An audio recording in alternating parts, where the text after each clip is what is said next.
You're listening to the Infinite Banking Mastery Podcast. Did you know that you could build a tax-free pool of wealth that's liquid and accessible all your life while building your retirement nest egg? Gain full control of your financial future and stop relying on the government and banks. The wealthy have already discovered this wealth-building secret. Now it's your turn to get financially secure without following the conventional wisdom that keeps you in debt to banks. Now here's your host, Valerie LaRocque. Hello, everybody. Welcome back to the podcast. Hope you had a great week. I thought it would be a good idea or a good podcast topic to talk about children and how we can teach them about money and all sorts of things we can be teaching them about money. Since we are certainly in the best position to teach our children about money, as we have many opportunities throughout the day, and certainly the education system is not teaching them very much information about that. Sometimes it seems like they're anti-teaching them about money and about finances. So some of these ideas that I got came from a friend of mine who also helps and teaches people the infinite banking concept in Canada. She created a whole program actually to teach parents how to teach their kids about money. Her name is Winnie Lau. So as our children are growing up, we really need to take every opportunity that we can to teach them just in daily interactions and things that they're doing when you're at the store, when they want something. We don't want our children to be drowning in debt as soon as they become adults, because they will certainly be bombarded with credit cards. So we want to teach them how to be smart money managers of their own personal wealth. So we want to teach kids when they're young, even as young as age 5 to 7. You can teach them how to spend within their means simply by giving them cash and then teaching them how they can spend that money and wisely. If you want to teach them how to spend that cash wisely and keep it within their means, you will also have the opportunity to teach them about taxes. You can head to the store, a toy store, the dollar store, and allow them to spend their money. And then you can show them the price tags. You can show them or talk about, if we add all this up, that's not all we're going to pay. We're going to have to pay taxes. So that is a good introduction to teaching them how you need to be prepared for the sales tax when you make purchases. Kids also need to know that you're not the bank, that you're not just made of money and just waiting around for them to come up and ask you for some more money. They need to be accountable for the money that they do have or that they earn, and not just think that they can blow theirs however they want and then come up and ask you every time they need something or want something. And really, I'm referring to teenagers here, as I have 2 teen boys. One of them's a freshman. And so he certainly is starting to think, oh, I don't have enough money for the things I want. I will see if my mom will give me that money. And the answer is no. If you want to buy a whole bunch of clothes to be the cool guy at school, well, I'm not just going to hand it over to you. So that's one of the things you can teach them about: how to purchase the clothes they want. They want to be in style. They want that higher end clothes. You can teach them how to look at a discount store. You can teach them that sometimes they can find those name brand jeans at a discount store, or maybe it's not so important to have the name brand jeans. We can get our jeans from a different kind of store that doesn't cost so much and stay within our budget. It's very important to show them and to teach your children about keeping things in a budget so that they don't get super excited as soon as the credit card companies are trying to get them as customers, and then they start spending a ton of money and swiping these cards and getting in debt right away. When your kids get their first bank account, or you help them get their first bank account, you can teach them to keep their eye on that and make sure that when their account is running low, they really need to think about what they're going to want to spend that money on, project into the future. What are they going to need to spend? Now, with my kids, they have a checking account and a savings account just to teach them. Our main savings is definitely whole life policies. We don't really have savings accounts. But for the purposes of teaching my kids when they make a little bit of money here and there, I do have a small account for each of them. And so the spending account, they can spend however they like. But the savings account is meant to be saved for your future, for something really important or out into your future. I certainly don't allow them just to dip into their savings account whenever they see something they really want or feel that they really need. It's for big ticket items, long-term savings, not something we just get into whenever we want. Allowances, that's another topic. For me, allowances, I do not give my children allowances. I don't give them allowances for doing regular chores at home or for mowing the lawn or weeding, which one of my sons absolutely despises doing, but does it every summer. For cleaning, taking care of the animals that we have. We have a dog and we have some chickens. And so they don't get paid for any chores like that. This is something I learned from my own parents because they did not give us an allowance when we were kids. They told us, you're going to grow up one day and have to take care of this yourself. So you need to learn how to take care of a household and your yard. When I grew up and had my own kids, I said, well, that makes a lot of sense because you're going to have to be an adult and take care of this stuff, and nobody's going to pay you to take care of your own stuff. So they need to learn how to just take care of the house and be part of a team, a family who all has to work together to take care of the house and the yard. And so my kids have to earn their money elsewhere. One good story that I think is fun to share is of myself when I was a 13-year-old child, and I too wanted to look cool in school and have the newest and latest and greatest clothes and sweatshirts. And so I had asked my mom for this sweatshirt. It was a Bum Equipment sweatshirt. I don't know, some of you may remember this brand. And I said, Mom, I want this sweatshirt. It's only $50. And she looked at me and she said, no, I'm not buying you that sweatshirt. If you want expensive clothing, you're going to have to buy it yourself. And so I was thinking, well, I guess that's that. I'm not going to buy it myself. I don't have any money. And so that was the end of that story. I just figured I wasn't going to get that sweatshirt. But then the next day I came home from school and my mom had the manager of the local newspaper company in our living room. I remember thinking, well, I don't want the sweatshirt that bad. She had gotten me a job. She had gotten me a paper route. And I ended up having that paper route for almost 6 years. And I maintained it while I also ended up picking up a job at a grocery store once I turned 16. And at that time, maintained a job as a barista on the weekends, making coffee as well. I acquired the barista job making coffee my sophomore year, actually, because I wanted to go to Europe with my class. There was a group of kids going to Europe with a couple of the teachers, and the cost of that was around $3,000. And here I go to my mom again. Mom, I'd like to go to Europe. And she's like, do I look made of money to you? No, I'm not paying for your trip to Europe. And so I thought, well, I can earn it myself. And so I went to one of the teachers who just so happened to own a coffee stand that was right in front of the grocery store where I worked. So I asked her, I said, I'd really like to go on this trip with you. I just don't have enough money. And she says, you're hired. And so I was able to juggle and maintain the paper route that I had, the grocery store job that I had, and the barista job so that I saved up all this money for a year to be able to go on this Europe trip.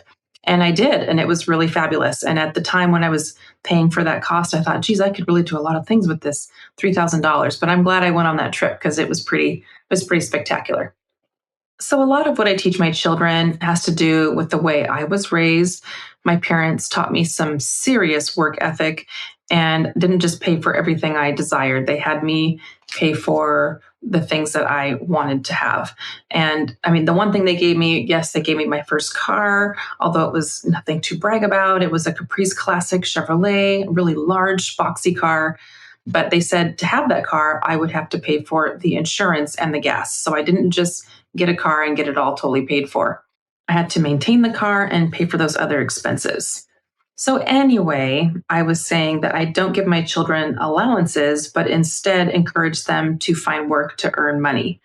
My oldest ended up making some flyers last year, and he went around the block letting people know that he could mow their lawn. And he did pick up some summer work from those flyers, and he picks up random jobs throughout the neighborhood for helping people take down their Christmas lights or whatever things the neighbors might need help with. Another thing that you could teach your child, you could certainly buy some shares of stock in a company that you like, a company that you think is headed in the right direction, and teach them that it does have unlimited growth potential and also significant loss potential as you watch it ride the market. You could watch that together and let it do its thing and explain how the market works. You could get your kids a debit card and teach them how to manage their checking account. Certainly as they get older and closer to their teen years, they should for sure have a debit card. You could teach them even how to balance a check registry. I know that is a super old thing, and that probably all of you are laughing at the thought of teaching your child to balance a check registry. But believe it or not, I am one of those last people on earth who is still balancing a checkbook. I just have to do it. I don't know. I have to look through everything and I still have to do it. But maybe that's too old school for you to teach your kids, but it is an option. Of course, when it comes to savings accounts, like I said, we house all of our savings inside of whole life policies. So you could teach your child how to, become their own banker and set up a whole life policy for them. You could get a whole life policy on your child, and as it builds, you could teach them about the policy, teach them how it can be used. And as they get older, you can access that policy for larger expenses for them, such as their first car, and then they can participate in paying that loan back. Or once it gets to their college years, you can show them how it works and help them participate and learn all about becoming your own banker. You could teach them how to spend within the means of the money they have available to them and how to be an honest, good banker and pay themselves back with interest. You can teach them about having emergency funds and explain how it's important to leave a balance in the policy so that they have funds in case of an emergency, if that's where the emergency funds are housed, which is where I house mine. Something that is important to our family is tithing. So I have taught my children to tithe 10% of anything they earn and also to save at least 10%. Although honestly, I teach adults to save as much as they possibly can because you simply have no idea what your expenses will be in your retirement years. You may just end up needing as much income in retirement as you needed prior to retirement, or maybe even more, due to things like inflation that we have no idea what that's going to look like, increasing medical costs, not only just the health insurance that's increasing those costs, but you don't know if you're going to end up needing home care or assisted living in your elderly years. You don't know if you're going to need a hip replacement or some sort of massive surgery. And if you have a need for home care or assisted living, maybe you didn't protect against this risk well enough, which again, the policy is great for that because you do have a rider on the whole life policy that will allow you to access up to 50% for a long-term care need. But you do want to keep that in mind when you're planning overall and make sure you're protected well against that risk.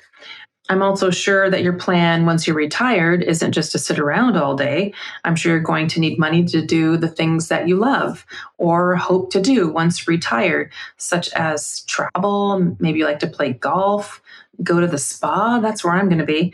Maybe you just want to be able to spoil your grandkids or whatever else you can imagine that you love to do that costs money. In addition, who knows what the state of Social Security is going to be? Right now, it's set to become insolvent in 2032, meaning that the government won't be able to continue paying full benefits to even those people who are already receiving Social Security benefits.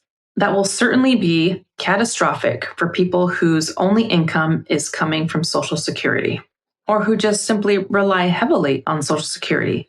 So saving as much as you can and also diversifying that savings into cash value life insurance will help buffer the unknown, such as increased tax rates that are surely coming our way.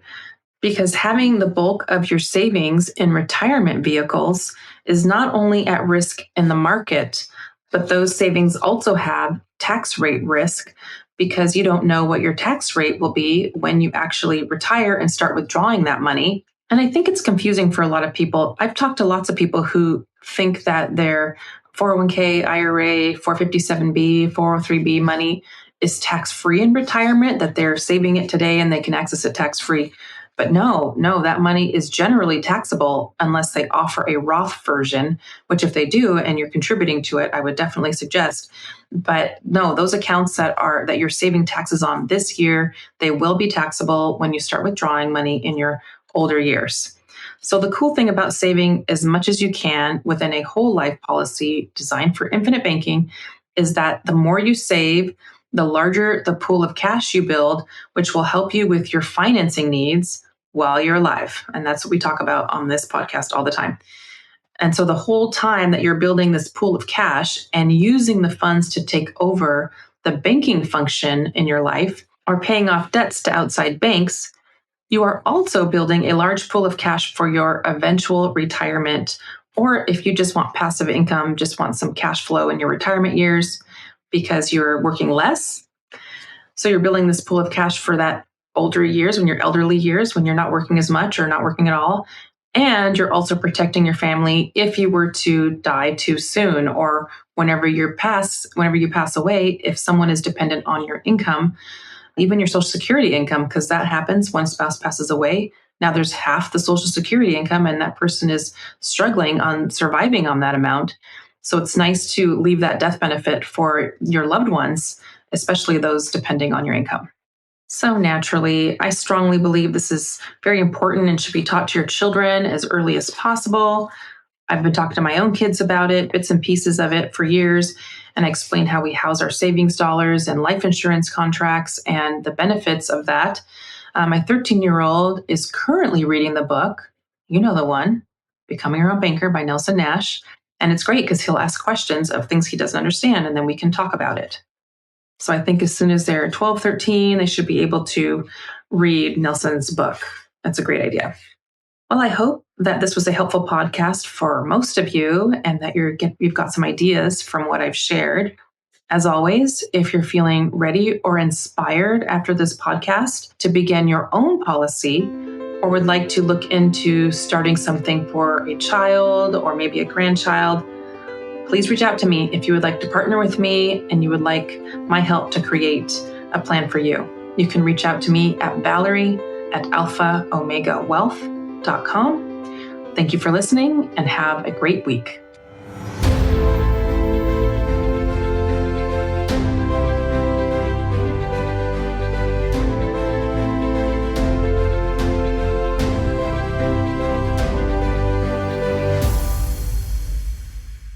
This is the podcastfactory.com.